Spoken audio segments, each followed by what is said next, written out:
Hello everyone. आज के इस वीडियो में बात करेंगे बीए प्रोग्राम सेमेस्टर 2 की। डिस्कस करेंगे मेडाइवल सोसाइटी, मध्ययुगीन समाज हिंदी में कहते हैं इसे। आज हम पढ़ने वाले हैं यूनिट 1 का चैप्टर 2। इससे पहले हम चैप्टर 1 कवर कर चुके हैं। चैप्टर 2 हमारा है सांस्कृतिक पैटर्न, पदानुक्रम का क्रिस्टलीकरण। क्रिस्टलीकरण को कहते हैं विकास, मध्यकालीन जीवन और विचार। इसको डिस्कस करेंगे इस चैप्टर के अंदर हम। सिलेबस आप देख लीजिए एक बार। टोटल 3 यूनिट है, तीनों यूनिट के अंदर दो दो चैप्टर है। आज हम फर्स्ट यूनिट का दूसरा चैप्टर पढ़ने वाले हैं। टेलीग्राम पे जाके आप इस ग्रुप को ज्वाइन कर लीजिए। एकलव्य स्नातक 1 के नाम से ये ग्रुप है। यहाँ पर जो भी लेक्चर आप एकलव्य स्नातक चैनल पर देखते हैं उसकी पीडीएफ मिल जाती है, तो आप इसको जरूर ज्वाइन करें। इंस्टा पे यदि आपकी कोई भी क्वेरी है तो हम मुझसे पूछ सकते हैं, यूज़र नेम आपके सामने है। चलिए स्टार्ट करते हैं। सबसे पहले बात कर लेते हैं इंट्रोडक्शन की, यानी चैप्टर के परिचय की बात कर लेते हैं। तो देखिए 600 से 1500 ईस्वी तक की अवधि को यूरोपीय मध्य युग के रूप में जाना जाता है।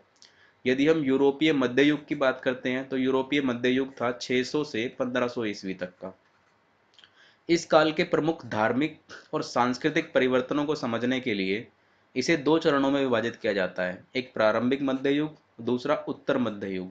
यानी दो चरणों में हम देखते हैं, एक प्रारंभिक मध्य युग और उत्तर मध्य युग, जिसके अंदर हम ये जान सकते हैं कि जो प्रमुख धार्मिक और सांस्कृतिक परिवर्तन हुए थे यूरोप के अंदर वो क्या क्या थे, जिससे कि यूरोप की जनता के जीवन में जो परिवर्तन आया था वो क्या क्या था, धर्म में क्या परिवर्तन आया था वो क्या क्या था, ये सभी हम जान सकते हैं। तो देखिए 9वीं शताब्दी तक रोमन साम्राज्य यूरोप में था। रोमन साम्राज्य में ईसाई धर्म ने अपनी पकड़ जो है वो मजबूत कर ली थी। यानी 9वीं शताब्दी जब यूरोप के अंदर आई तो 9वीं शताब्दी तक वहाँ पर जो रोमन साम्राज्य था, रोमन साम्राज्य में ईसाई धर्म जो है वो पॉपुलर हो गया था। वो बिल्कुल यूँ कह सकते हो कि पूरे रोमन साम्राज्य में, पूरे यूरोप में कह सकते हो आप, पूरे यूरोप में जो है वो ईसाई धर्म प्रचलित, प्रसार उसका हो गया था। यह धर्म इतना मजबूत हो गया था यूरोप में कि कई बार यूरोप के शब्द की जगह ना इसको ईसाई जगत के शब्द से भी बोला जाता था। यानी पूरे यूरोप की जगह कई बार ये धर्म इतना ज़्यादा प्रमुख हो गया था उस समय यूरोप में, तो पूरे यूरोप को ईसाई जगत से संबोधित भी किया जाता था कई बार। दुनिया भर में अधिकांश धार्मिक परंपराओं की तरह ईसाई धर्म का भी असमान विकास हुआ। जिस प्रकार से सऊदी, ठीक है, वहाँ इस्लाम धर्म का प्रचार प्रसार हुआ था, इसी प्रकार से यूरोप के अंदर भी, ठीक है, यूरोप के अंदर भी किसका विकास हो रहा था, ईसाई धर्म का विकास हो रहा था। जिस प्रकार से भारत में हिंदू धर्म का विकास हो रहा था, सनातन धर्म का विकास हो रहा था, इसी प्रकार से यूरोप में ईसाई धर्म का भी असमान विकास हो रहा था। यानी कि विकास जो ईसाई धर्म का था वो बड़ी तेजी से हो रहा था। इसीलिए 9वीं शताब्दी तक ईसाई धर्म जो है वो अपनी पकड़ पूरे यूरोप पर बना चुका था। सांस्कृतिक पैटर्न की यदि हम बात करें तो उत्तर मध्यकालीन युग साहित्य और बौद्धिक गतिविधियों और कला वास्तुकला के क्षेत्र में महान उन्नति का चरण था।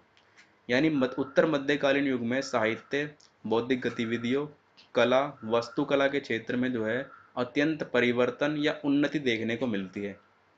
पश्चिमी यूरोप में अरस्तु और अन्य के शास्त्रीय लेखन के आगमन के कारण 12वीं शताब्दी के पुनर्जागरण के रूप में जाना जाता है। यानी जो पश्चिमी यूरोप था वहाँ पर जो अरस्तु के द्वारा और जो अन्य शास्त्रीय लेखन था उनके हिसाब से 12वीं शताब्दी को पुनर्जागरण के रूप में जाना जाता है। कहाँ पर? यूरोप में। शिक्षा के केंद्र में जैसे विश्वविद्यालय, स्कूल जैसी संस्थाएं उस समय विकसित हो चुकी थी। 13वीं शताब्दी तक ऑक्सफोर्ड, कैम्ब्रिज, मांटक्लियर जैसे प्रमुख शैक्षिक केंद्र जो थे वो विकसित हो चुके थे। ठीक है, पहला विश्वविद्यालय हिंडलबर्ग 1385 में जर्मनी में जो है वो स्थापित हो चुका था। तो कह सकते हैं कि सांस्कृतिक रूप से शिक्षा के लिए बहुत ज़्यादा विकसित संस्थाएं जो है वो विकसित हो चुकी थी। जैसे कि ऑक्सफोर्ड, कैम्ब्रिज, ये तो आज के टाइम में ही बड़े फेमस है। तो ये सभी जो है वो 13वीं शताब्दी तक विकसित हो गए थे। कहाँ पर? यूरोप में। पदानुक्रम क्रिस्टीकरण, क्रिस्टलीकरण, इस जिसको विकास कहते हैं हम, इसके बारे में बात करें, यानी मध्यकालीन जीवन और विचार की बात करें, तो सबसे पहले बात आती है साहित्यिक और बौद्धिक विकास की। देखिए साहित्यिक और बौद्धिक विकास के अंतर्गत क्या था, ईसाई पादरी हुआ करते थे जो चर्च में काम करते थे। ईसाई पादरियों ने ग्रीक और लैटिन लिपियों को लोकप्रिय बनाया। जनता के बीच कई प्रकार की स्थानीय भाषाएं भी बोली विकसित हुई थी। यानी जो उनकी स्थानीय भाषाएं थी वो तो विकसित हुई, लेकिन जो ईसाई पादरी थे उन्होंने ग्रीक और लैटिन लिपियों को जो है लोकप्रिय बनाया जनता के बीच। जनता को ग्रीक और लैटिन लिपियों के लिए जो है प्रेरित किया गया। कैरोलिंगियन शासक पेपिन और शार्लेमेन, ये दो शासक थे जिनके दौरान जो है ईसाई धर्म का प्रचार प्रसार अधिक हुआ था। और अन्य शास्त्रीय कविता शिक्षा को सक्रिय रूप से संरक्षण दिया। यानी इन इन सभी ने जो है ईसाई धर्म को आगे बढ़ाया और शास्त्रीय कविता और शिक्षा को सक्रिय रूप से संरक्षण दिया। शास्त्रीय शिक्षा जो थी, जो उस समय चर्च के माध्यम से, मठ के माध्यम से दी जाती थी, ईसाई ज्ञान का आधार माना जाता था। यानी जो शास्त्रीय शिक्षा थी वो ईसाई धर्म का आधार थी, जिनको कौन देते थे? पादरी देते थे, ठीक है। और मोक्ष के लिए इसे बहुत आवश्यक माना जाता था। यानी जो भी उस समय यूरोप के नागरिक थे उनके लिए शास्त्रीय शिक्षा लेना अत्यंत महत्वपूर्ण था उस समय के लिए, और इसे मोक्ष का साधन भी माना जाता था। शार्लेमेन ने पादरियों को शिक्षित करने के लिए स्कूलों के रूप में विकसित किया ताकि वे ईसाई आदर्शों को जनता तक पहुंचा सके। यानी इस प्रकार की व्यवस्था बनाई गई थी कि पादरियों को शिक्षित करने के लिए स्कूली रूप में विकसित किया गया, ताकि वही पादरी जो है जनता को जाकर के ईसाई धर्म के आदर्शों को बता सके, जनता तक ईसाई धर्म को पहुंचा सके। सैनिकों को प्रेरित करने के लिए भी लैटिन और देसी दोनों भाषाओं में धर्म गीतों की रचना की गई थी। यहाँ तक कि जो सैनिक थे उनको भी प्रेरित मोटिवेट करने के लिए धर्म गीतों की रचना की गई थी। कवियों का एक पदानुक्रम था जिसमें अभिजात वर्ग जो था वो शीर्ष पर था, उसके बाद पुजारी, और उसके बाद कम रईसों का स्थान था। यानी जो कवि थे उनका भी पदानुक्रम था। पहले चैप्टर में हमने पढ़ा था कि जो पूरी ये सामंतवादी व्यवस्था थी वो पदानुक्रम पर आधारित थी, ठीक है, पिरामिड पदानुक्रम पर आधारित थी। तो इसी प्रकार कवियों का भी एक पदानुक्रम था जिसमें अभिजात वर्ग जो था वो शीर्ष पर हुआ करता था, उसके बाद पुजारी थे, उसके बाद कम रईसों का स्थान था। महिला कवियत्रियों की बात करें तो उनकी संख्या बहुत कम थी। लैटिन साहित्य बिशपों, भिक्षुओं और पुजारियों के लिए था। जो लैटिन साहित्य था वो मेनली किसके लिए था? वो भिक्षुओं के लिए था, बिशपों के लिए था और पुजारियों के लिए था। और वर्नाकुलर जो स्थानीय साहित्य था, वर्नाकुलर जिसका नाम था, वो राजाओं और शूरवीरों के लिए और अन्य के लिए था। तो इसमें भी आपको दो चीज़ देखने को मिलती है कि जो लैटिन साहित्य था वो बिशपों, भिक्षु और पुजारियों के लिए था, और जो वर्नाकुलर जो स्थानीय साहित्य था वो किसके लिए था? राजाओं के लिए, शूरवीरों के लिए, अन्य के लिए था। कला और वास्तुकला की बात करें तो देखिए, कैरोलिंगियन काल की राजनीतिक स्थिरता के परिणाम स्वरूप स्मारकीय वास्तुकला का विकास हुआ।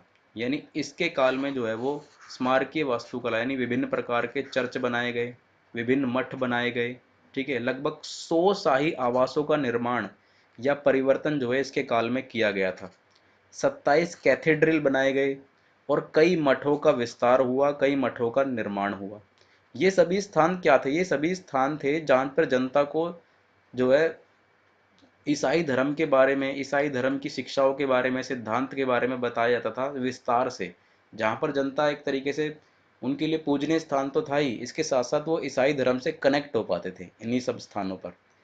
कैरोलिंगियन वास्तुकला में रोमन बेसिलिका, यानी जो भी ये चर्च बनाए जाते थे, जो भी ये कैथेड्रल बनाए जाते थे, इनके लिए इनमें कौन सा पैटर्न देखने को मिलता था? वो था रोमन बेसिलिका, विजय मेहराब और पैलेटाइन चैपल का प्रभाव जो है इन सब पे देखने को मिलता था।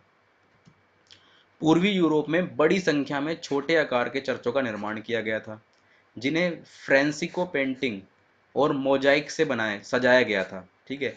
मोजाइक एक कला होती है जो ईसाई धर्म की कला थी, इससे जो है इन छोटे चर्चों को सजाया गया था। ईसा मसीह, वर्जिन मैरी, संतों और धार्मिक विषय का प्रतिनिधित्व कम से कम 8वीं शताब्दी की शुरुआत तक देखा जा सकता है। यानी इन सब का जो प्रभाव था वो 8वीं शताब्दी तक आप देख सकते हो। ईसा मसीह, वर्जिन मैरी, संतों, ये सभी कौन थे? ये धर्मगुरु थे। तो इन सब का प्रभाव आप 8वीं शताब्दी तक देख सकते हो यूरोप के अंदर। वास्तुशिल्प पैटर्न दो अलग अलग शैलियों में विभाजित था, रोमन रोमनस्क्यू शैली और गोथक शैली। जो वास्तुशिल्प पैटर्न था वो दो शैली के अंदर था, एक था रोमनस्क्यू शैली और दूसरा था गोथिक शैली। पहले रोमनस्क्यू शैली आया था, उसके बाद गोथिक शैली आया था।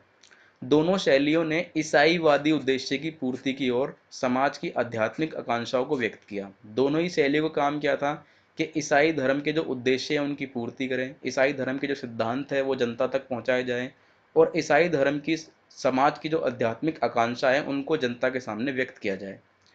कला ने ईसाई धर्म के बेहतर और दार्शनिक पहलुओं को समझाने के उद्देश्य का काम किया। कला क्या करती है? कला किसी भी संस्कृति को, किसी भी धर्म को लोगों तक पहुंचाती है। तो ईसाई धर्म की कला ने भी यही किया। उसने ईसाई धर्म के बेहतर और दार्शनिक पहलुओं को जनता तक पहुंचाया और उसके उद्देश्य को जनता तक, उनके यूरोप के नागरिक तक जो है वो पहुंचाया। तकनीकी नवाचार की बात करें इस समय में, तो तकनीकी नवाचार में 7वीं शताब्दी से लेकर 14वीं शताब्दी तक मध्य यूरोपीय इतिहास ने नई तकनीकी नवाचारों को देखा। यानी कई प्रकार के इनोवेशन जो है इस टाइम पे देखने को मिलते हैं, जिससे जो वहाँ उस समय के नागरिक थे उनके जीवन में प्रमुख परिवर्तन हुए थे। कृषि के क्षेत्र में प्रमुख तकनीकी नवाचार हुए, यानी उस समय कृषि के क्षेत्र में तकनीकी नवाचार यानी इनोवेशन हुए। नई चीज़ों का यानी लोहे का इस्तेमाल जो है उस समय स्टार्ट हो गया था। बैलों या घोड़ों की टीम जोड़ी द्वारा, यानी कि जो बैलों की जो जोड़ी होती है जिससे खेतों को जोता जाता है, द्वारा खींचे जाने वाले लोहे की नोक वाले कल्टर से लगे भारी पहिए वाले हल ने, उस समय क्या हुआ, लोहे का इजाद जो हो चुका था, तो भारी पहिए वाले हल ने उत्तरी यूरोप में गीली मिट्टी में कुशल जुताई करी, जिससे क्या हुआ, कुशल जुताई करी जिससे क्या हुआ, अच्छी फसल हुई। यानी जो लोहे के भारी पहिए थे उस समय उसका प्रयोग हुआ, उसका इन्वेंशन हुआ, इनोवेशन हुआ, तो उससे क्या हुआ, उससे अच्छी खेती होने लगी, अच्छी जो है कुशल जुताई होने लगी। खुरों की रक्षा करने के लिए, खुर क्या होते थे, पैर, ठीक है, पैरों की रक्षा करने के लिए लोहे के घोड़े की नाल का प्रयोग किया जाने लगा। लोहे के, आपने देखा होगा घोड़े के पैर के नीचे एक लोहे की नाल होती है जिससे उसके पैर में कोई दिक्कत ना हो, पैर घिसे ना, प्रॉब्लम ना हो घोड़े को, उसे कहते हैं नाल, जो घोड़े के पैर के नीचे लगाई जाती है। तो उसका प्रयोग जो उस समय किया जाने लगा था।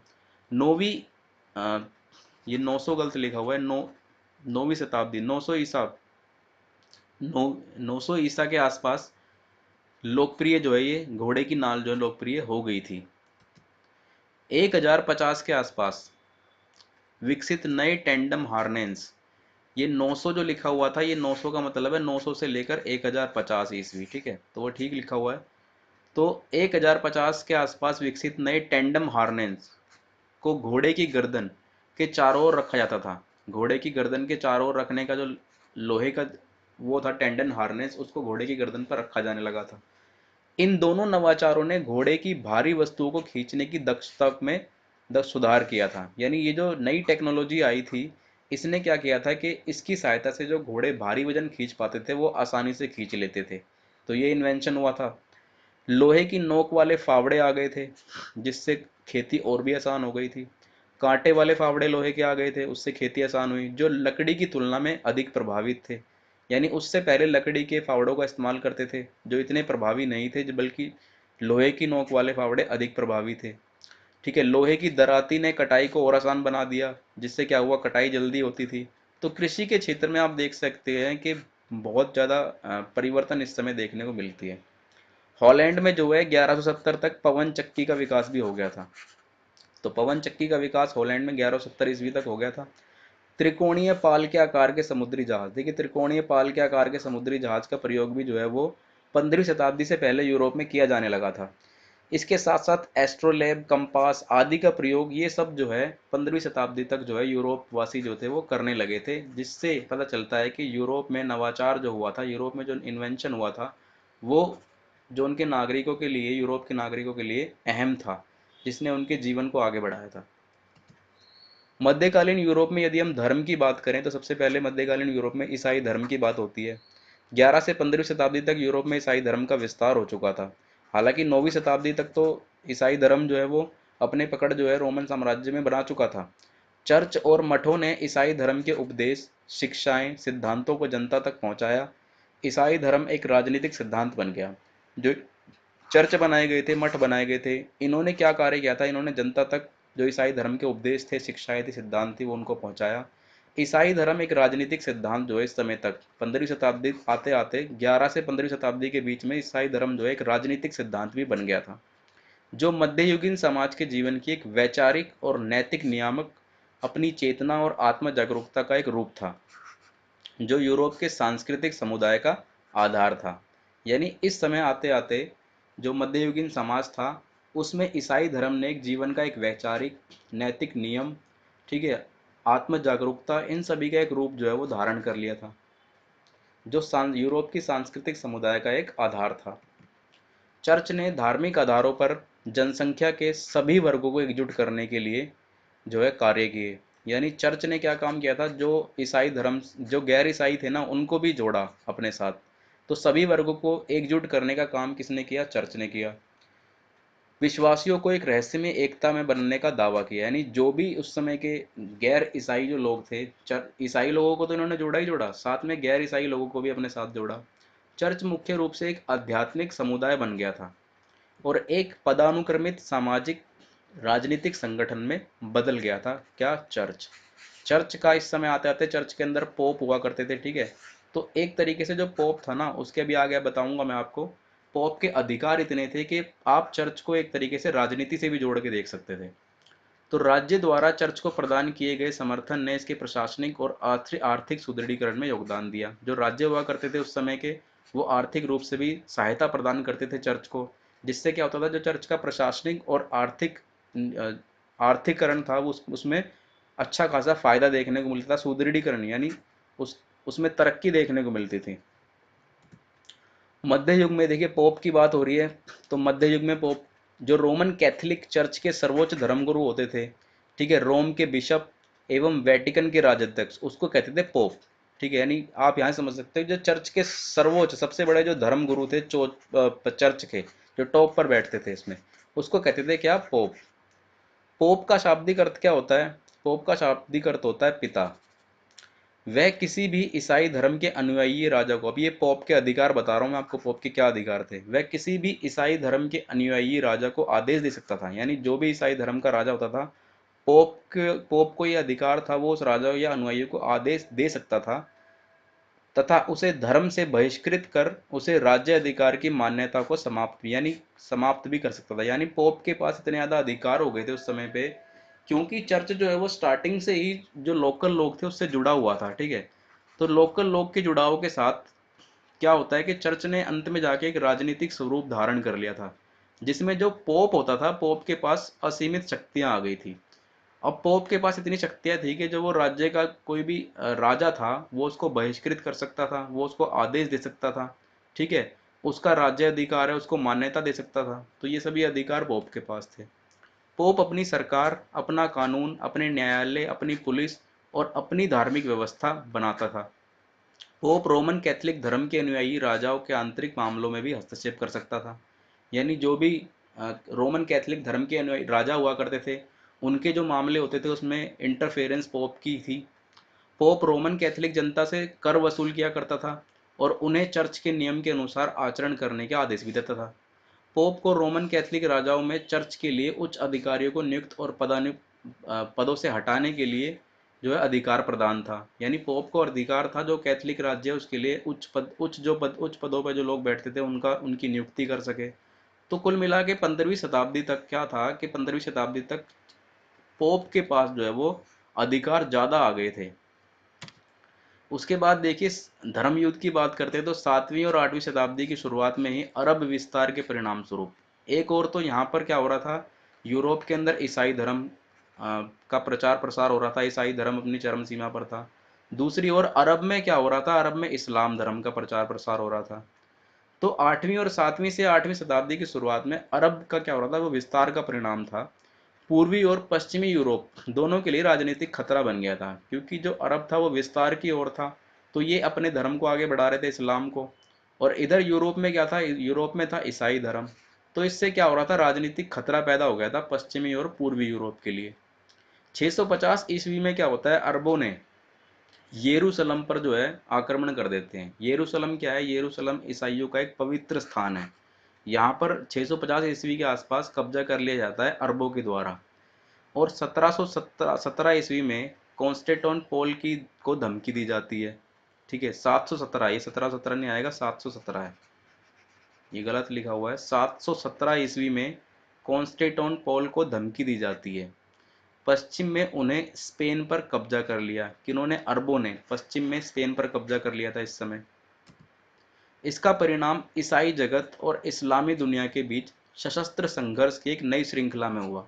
इससे क्या हुआ, 6 से लेके जो 7वीं शताब्दी तक दोनों के बीच, इस्लाम के बीच और ईसाई धर्म के बीच में आप संघर्ष देख सकते हो। ठीक है, तो इस्लामी दुनिया और ईसाई जगत की दुनिया में संघर्ष हुआ, इनके बीच कई युद्ध हुए।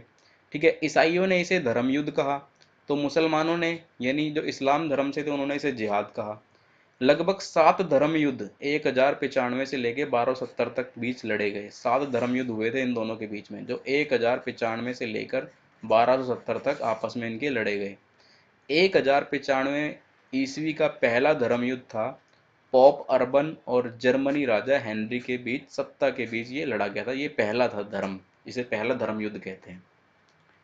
तो यहाँ पर हमने डिस्कस किया है इस चैप्टर को। ठीक है, चैप्टर के टॉप मोस्ट जितने भी इसके कंटेंट थे उनको हम डिस्कस किया हमने। मिलेंगे नेक्स्ट चैप्टर में नेक्स्ट वीडियो के साथ, तब तक के लिए धन्यवाद।